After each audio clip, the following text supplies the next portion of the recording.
Marcia Trimble était une petite fille de 9 ans vivant avec ses parents dans un très beau quartier américain. C'était même l'un des plus sûrs de sa ville. Un beau jour, alors qu'elle faisait du porte-à-porte pour vendre des cookies pour son groupe de Girl Scouts, les choses vont malheureusement virer au drame et la tranquillité de son quartier va être brisée. Pour tout savoir sur la triste et mystérieuse histoire de Martha Trimble, lançons-nous maintenant dans la vidéo.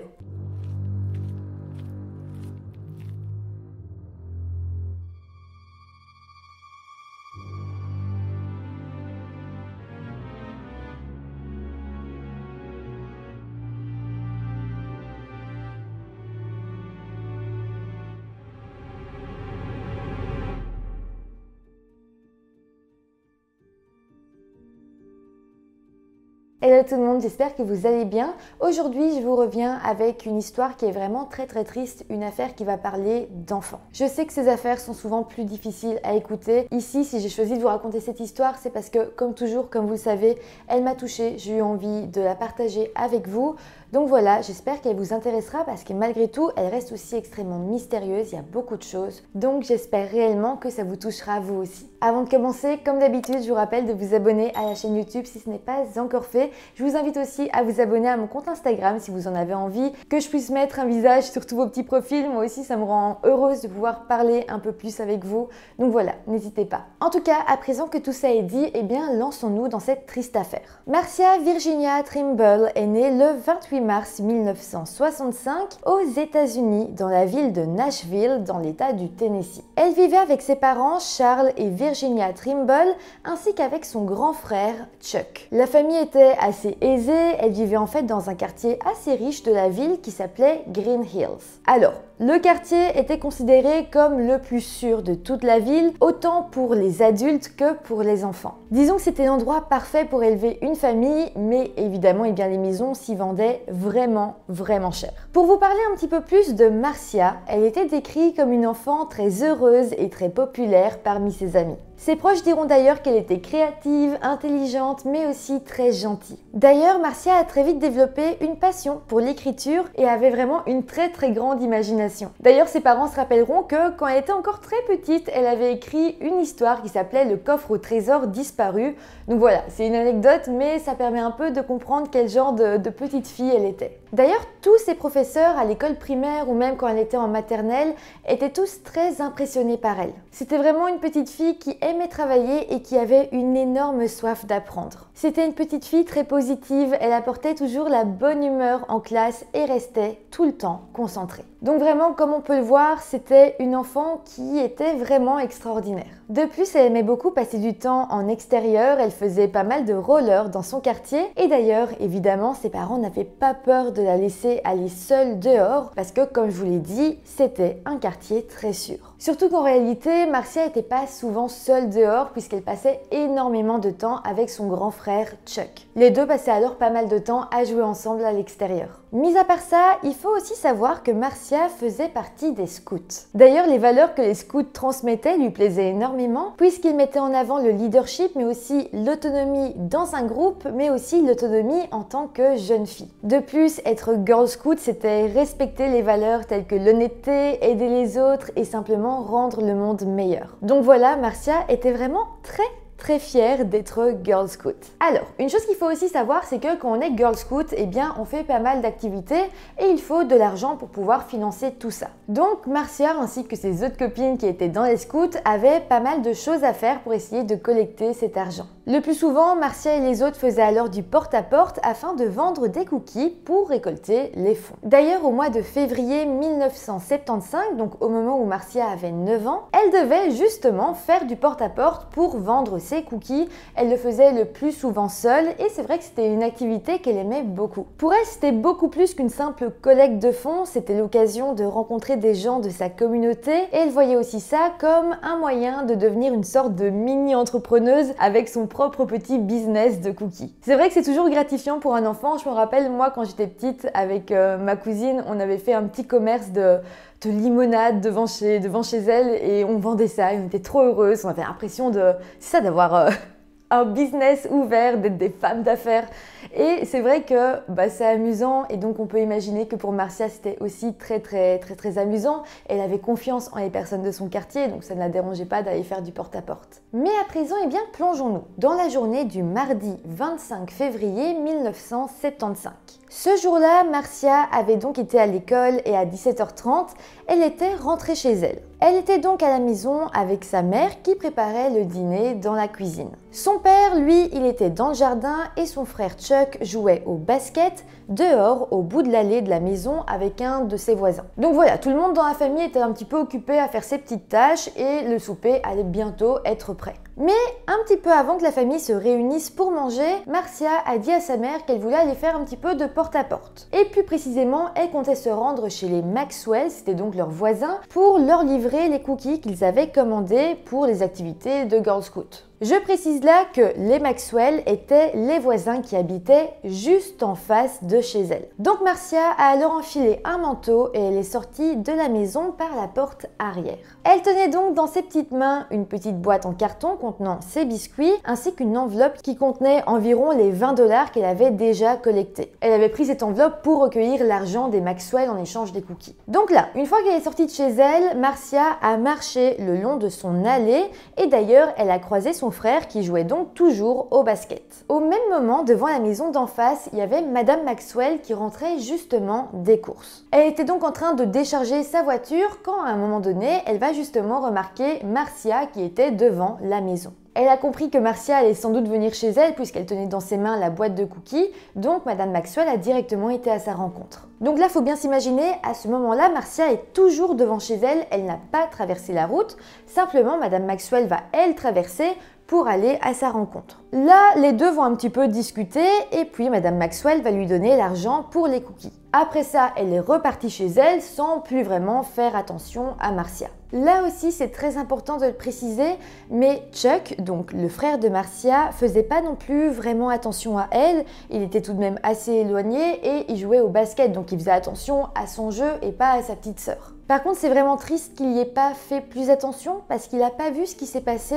et malheureusement, à partir de là, plus personne ne reverra Marcia en vie. Alors, du côté des parents de Marcia, à peu près au même moment, son père va rejoindre Virginia, donc sa mère, à la maison et Chuck va arrêter de jouer au basket et va lui aussi rejoindre ses parents pour souper. Là, ils étaient donc déjà tous autour de la table, ils s'apprêtaient à manger, ils attendaient juste Marcia, mais elle ne revenait pas. À ce moment-là, Virginia, donc la maman, est sortie et a cherché sa fille dans la cour pour la rappeler à la maison, mais elle ne l'a pas vue. Virginia dira même plus tard dans une interview « Je l'ai appelée, elle n'est pas venue. Je l'ai rappelée et elle n'est toujours pas venue. » Donc là, assez naturellement, Virginia a quand même commencé à s'inquiéter parce que Marcia était censée être dans la rue, même si elle avait commencé à faire un petit peu de porte-à-porte à côté, elle n'était pas censée partir dans une autre rue ou quoi que ce soit.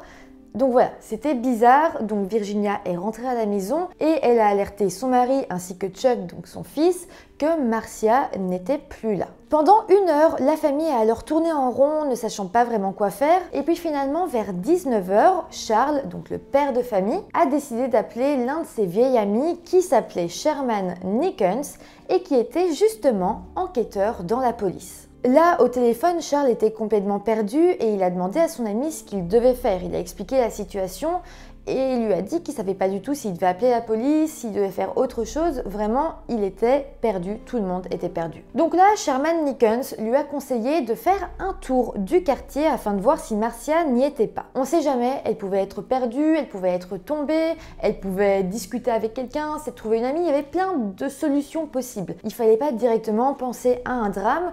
Donc voilà, la famille a écouté les conseils de l'enquêteur. Là, Virginia, donc la maman, est restée à la maison au cas où Marcia reviendrait. De leur côté, Charles et Chuck, le père et le frère de Marcia, sont partis faire le tour du quartier. Mais là, malheureusement, ils n'arriveront pas à retrouver sa trace. Suite à ça, Charles a à nouveau appelé son ami enquêteur, Sherman Nickens, qui a alors tout d'un coup commencé à s'inquiéter et qui a dit que c'est vrai que la situation paraissait maintenant assez alarmante. Il a donc pris la décision de se rendre en personne au domicile familial. Une fois que Sherman est arrivé sur place, lui et les parents de Marcia ont alors décidé de contacter la police locale ainsi que la police d'État pour rapporter la disparition de Marcia. À ce moment-là, il était déjà 21 h. Une enquête a alors rapidement été ouverte et au vu de la gravité de la situation, le FBI a rapidement été contacté et ses agents se sont alors joints à l'enquête. On se dit en fait qu'il y avait une forte possibilité d'enlèvement et à ce moment-là, le ravisseur avait pu emmener Marcia dans un autre état. C'est donc pour ça que le soutien du FBI était obligatoire. Concrètement, suite à ça, le jour même de la disparition ainsi que le lendemain matin, toute la zone autour de la maison a été fouillée par environ 20 policiers ainsi que des chiens pisteurs mais également par des hélicoptères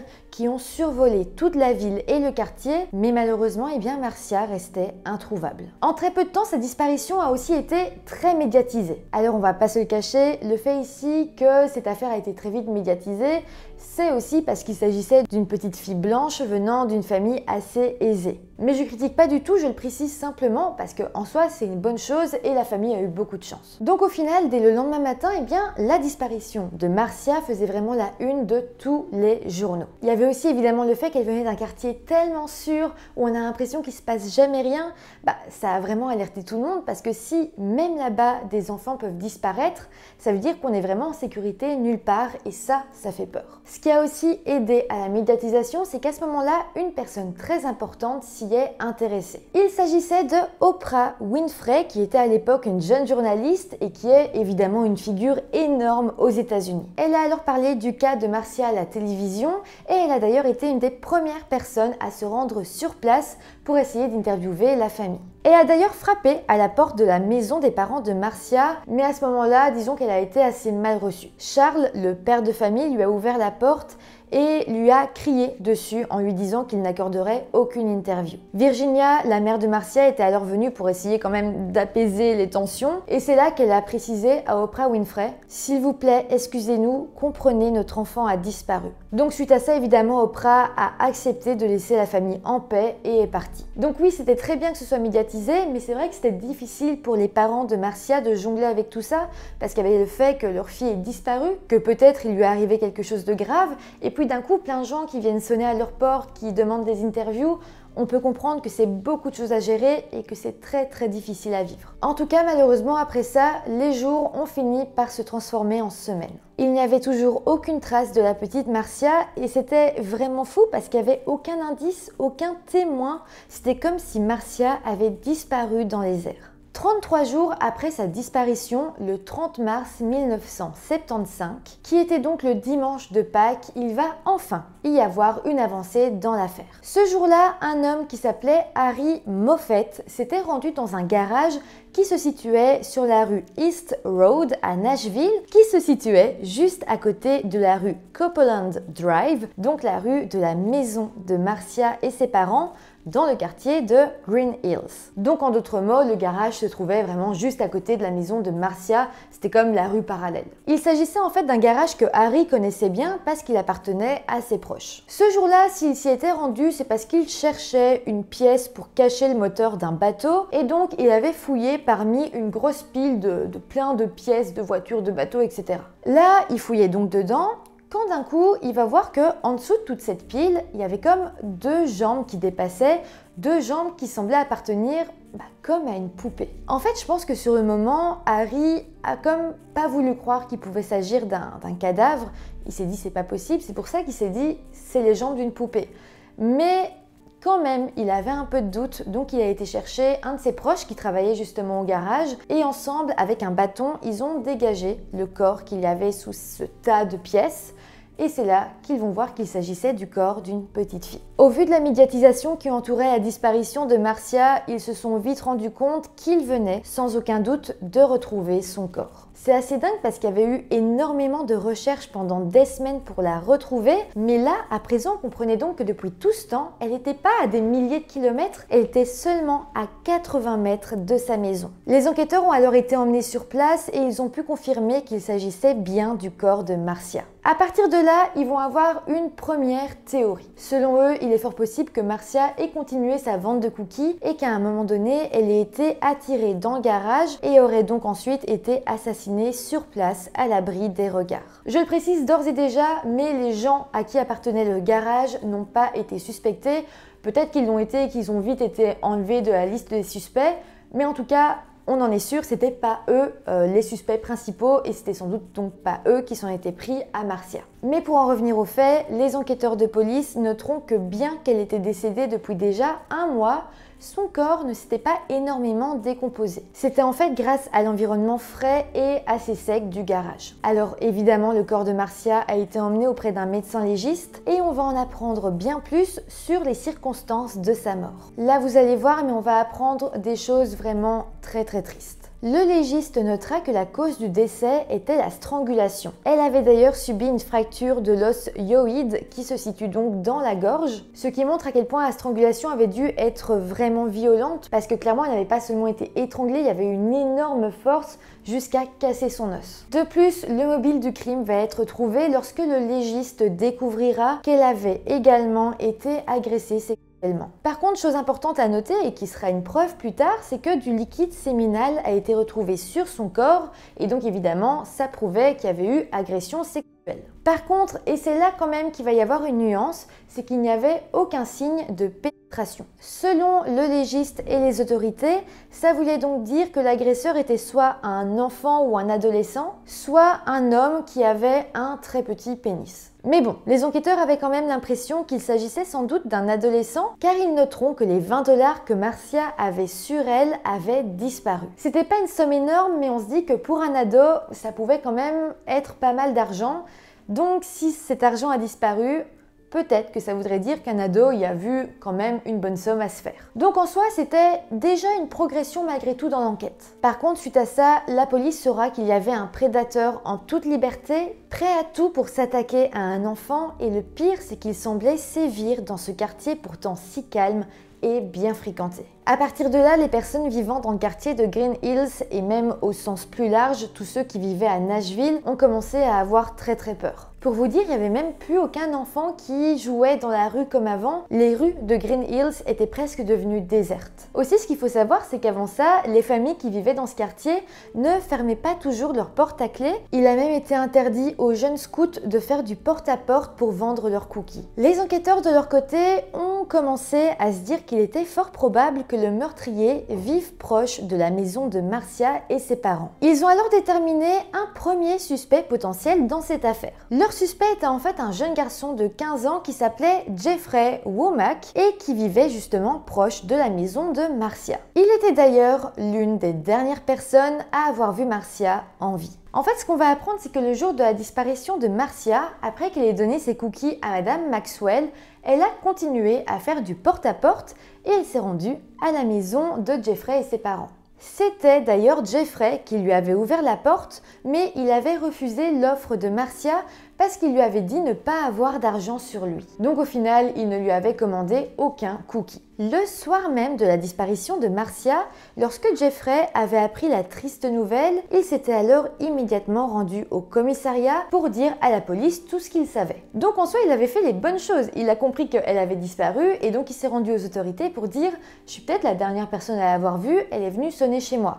Jusque-là, en soi, il n'y a rien de suspect. Mais voilà, déjà à ce moment-là, eh bien, les enquêteurs ont commencé à le suspecter et c'est vrai qu'ils lui ont fait subir un premier interrogatoire qui était quand même assez intrusif, voire agressif. En fait, à ce moment-là, les enquêteurs lui avaient demandé de vider ses poches et à l'intérieur, ils avaient alors trouvé un demi-rouleau de pièces de monnaie, un billet de 5 $ et un préservatif. Donc déjà là, le fait qu'il avait de l'argent dans ses poches venait contredire sa version des faits selon laquelle il avait refusé les cookies de Marcia parce qu'il n'avait pas d'argent sur lui. Donc en soi, oui, ça prouve qu'il a menti, mais qu'il a surtout menti à Marcia pour ne pas avoir à lui acheter des cookies. Ça veut pas dire qu'il lui a fait du mal. C'est déjà arrivé à tout le monde de dire qu'on n'a pas d'argent sur nous pour pas devoir en donner à quelqu'un. Voilà, à mon avis, c'est ce qu'il a fait, mais ça fait pas de lui un meurtrier ou un agresseur sexuel. Mais quand même, il y a une chose qui va être un peu plus incriminante, c'est la présence de ce préservatif dans sa poche. Quand cet interrogatoire avait eu lieu, on n'avait pas retrouvé encore le corps de Marcia. Mais une fois qu'il a été retrouvé, une fois qu'on a compris qu'elle avait été agressée sexuellement, la police a évidemment fait un lien avec Jeffrey en se disant il y avait un préservatif dans sa poche, peut-être que c'est effectivement lui le suspect, peut-être que c'est effectivement lui l'agresseur de Marcia, donc il a été une nouvelle fois interrogé. Jeffrey s'est alors défendu en disant qu'à ce moment-là, il avait des relations sexuelles avec une fille du quartier et c'est donc pour ça qu'il se baladait toujours avec un préservatif dans sa poche. Au même moment, la mère de Jeffrey va se rendre compte que son fils était interrogé par la police, qu'il était suspecté et donc elle a décidé d'engager un avocat et elle a exigé à ce qu'aucun autre interrogatoire n'ait lieu sans la présence de cet avocat. Mais bon, la police a quand même trouvé ça un petit peu étrange que la famille engage un avocat.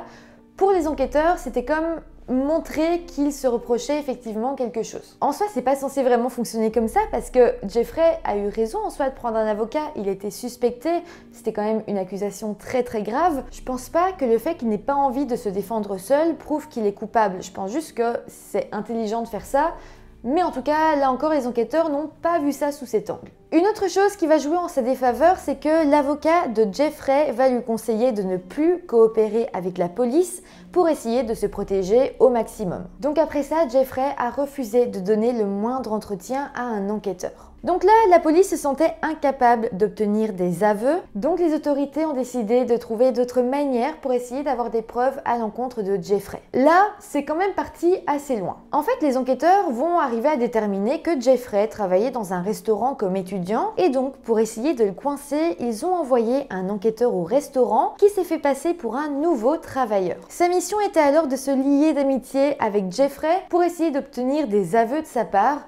Mais là encore, eh bien, ça n'a pas marché parce que Jeffrey n'a rien confessé. Donc face à leur échec, les enquêteurs vont décider d'obliger Jeffrey à se soumettre à 2 tests du polygraphe, donc en soi le détecteur de mensonges. Et là encore, eh bien, il va les réussir tous les 2 haut la main. Mais malgré ça, eh bien, la police restait encore convaincue de sa culpabilité. Et pendant ce temps-là, ils ne cherchaient pas vraiment après d'autres indices, après d'autres suspects potentiels.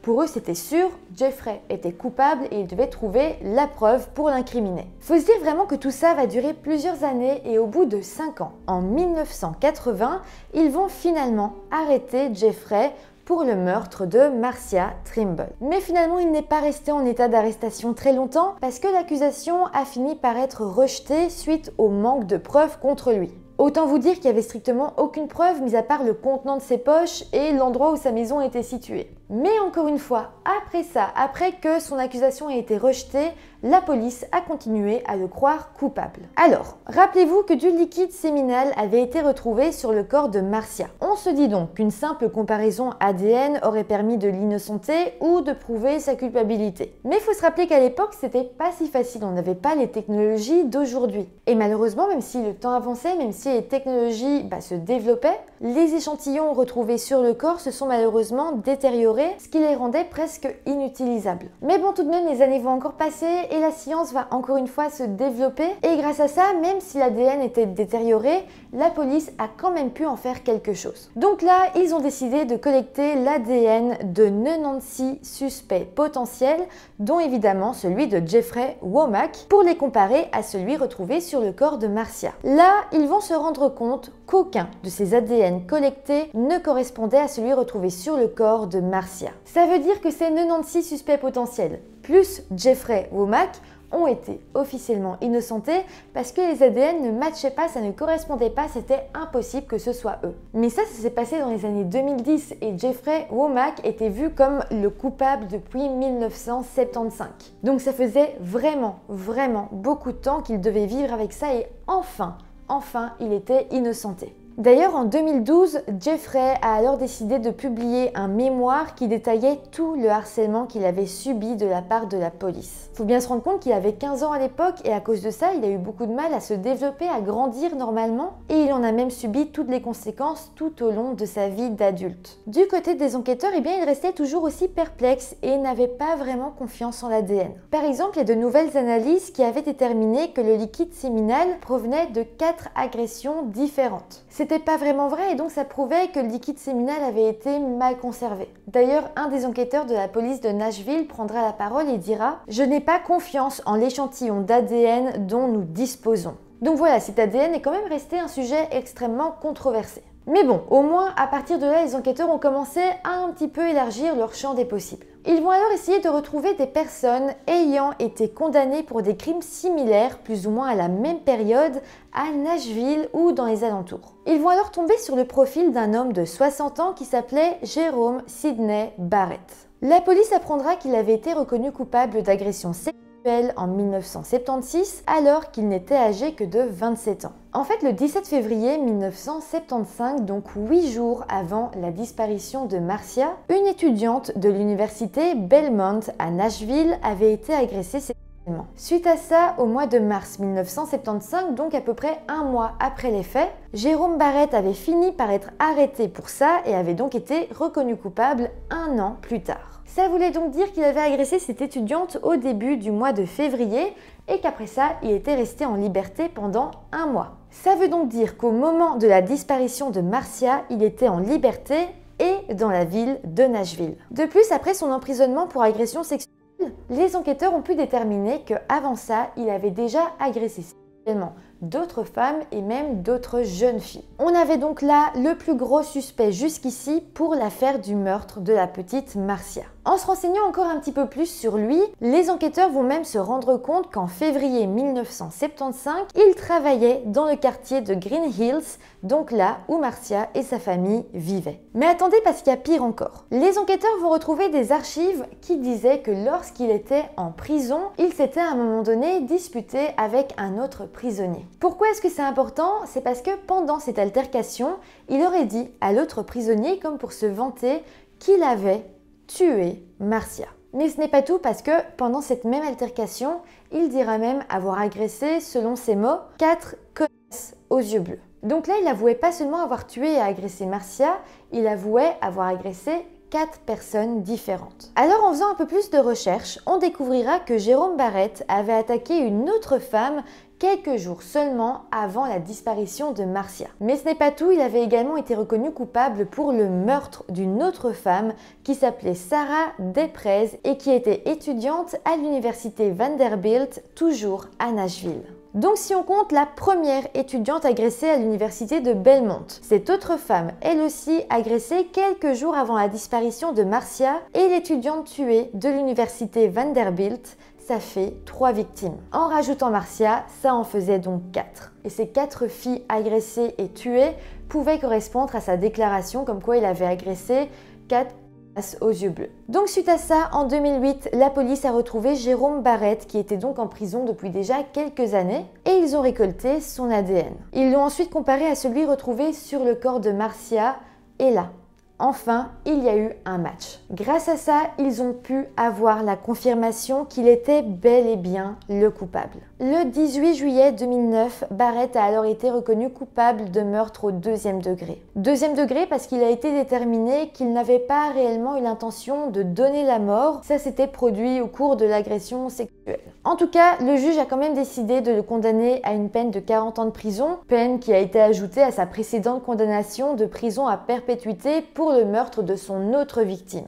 Donc autant vous dire qu'il ne pouvait plus jamais sortir de prison quoi qu'il arrive. Pour ce qui est de la famille de Marcia, eh bien ses proches n'ont jamais vraiment réussi à se relever de cette épreuve. D'ailleurs, ils expliqueront quelques années après les faits avoir été très religieux auparavant, mais que depuis la mort de leur fille, ils avaient totalement perdu leur foi. Ils diront même à plusieurs reprises dans des interviews qu'ils étaient en colère contre Dieu. Malgré tout, il y a quelques années, Virginia, donc la maman, a tout de même tenu à reprendre la parole et a dit avoir résolu sa colère contre Dieu. Elle a d'ailleurs déclaré « J'ai finalement réalisé qu'il était la seule paix que j'avais jamais vraiment eue ». À l'époque où le corps avait été retrouvé, ses parents avaient même demandé à ne pas voir le corps de leur fille parce qu'ils voulaient que leur dernier souvenir d'elle soit simplement leur petite fille vivante en train de sortir de la maison. Clairement, je pense que c'est impossible d'imaginer toute la détresse qu'a dû ressentir cette famille. D'ailleurs, Charles, donc le papa de Marcia, a fini par décéder en 1989 des suites d'un cancer et n'a malheureusement jamais su de son vivant